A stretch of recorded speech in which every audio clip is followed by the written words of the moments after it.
শুভ সকাল।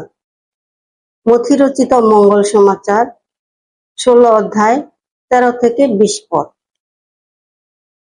পিতরের খ্রিস্ট বিশ্বাস। পিতরের হাতে থাকবে মণ্ডলীর পূর্ণ দায়িত্বভার।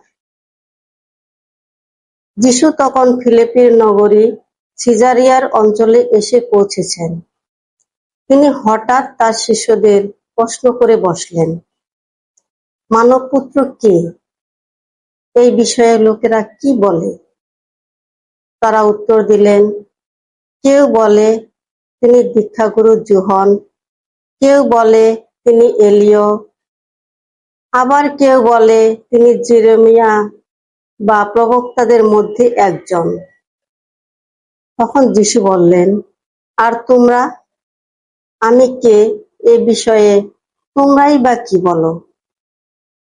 সিমন পিতর তখন উত্তর দিলেন, আপনি তো স্বয়ং খ্রিস্ট, জীবনময় ঈশ্বরের পুত্র।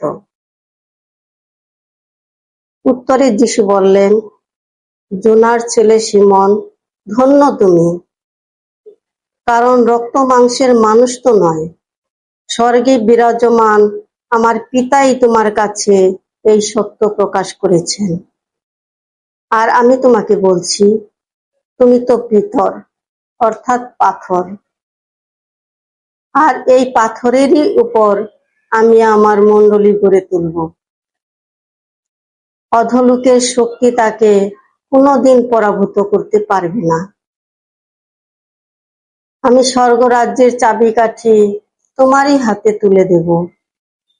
পৃথিবীতে যা কিছু তুমি বেঁধে রাখবে, স্বর্গেও তা বেঁধে রাখা হবে, আর পৃথিবীতে তুমি যা কিছুর বাঁধন খুলে দেবে, স্বর্গেও তার বাঁধন খুলে দেওয়া হবে। তারপর তিনি শিষ্যদের দৃঢ়ভাবেই আদেশ দিলেন, তিনি যে খ্রিস্ট এ কথা তারা যেন কাউকেও না বলেন। এই হলো প্রভুর বাণী। প্রভুর জয় হোক।